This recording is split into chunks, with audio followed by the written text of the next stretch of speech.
I was working in a hangar on my own airplane, and somebody yelled a plane down. There's people that just kind of hang out to watch airplanes take off.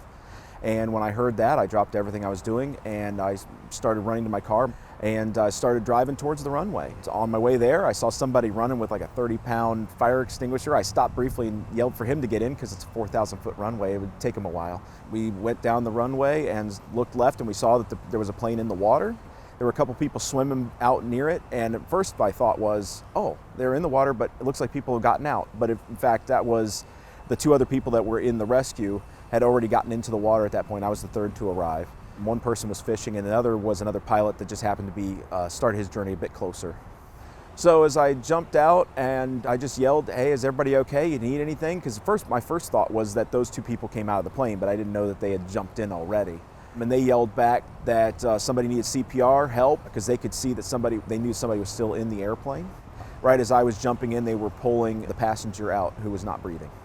Got to the wing and I realized it was my flight instructor and friend and that he wasn't breathing, and the plane was sinking too fast to do CPR on the wing, so they proceeded to hand him to me to swim to the edge.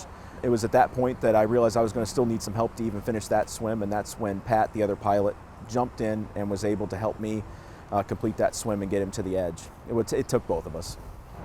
We put him on his side in the recovery position to try to get some of the water because you could see visibly that there was water in his mouth. We kind of gave some thrust to the center of his torso, which almost, I'd say best described as almost like a sideways Heimlich, and water spat out of his mouth and he started breathing again. And because we just wanted to do that before we gave traditional CPR with rescue breaths.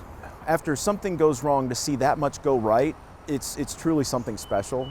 And it's to say that a pilot and a passenger who are in their 80s were able to come away from that and are actually, doing well.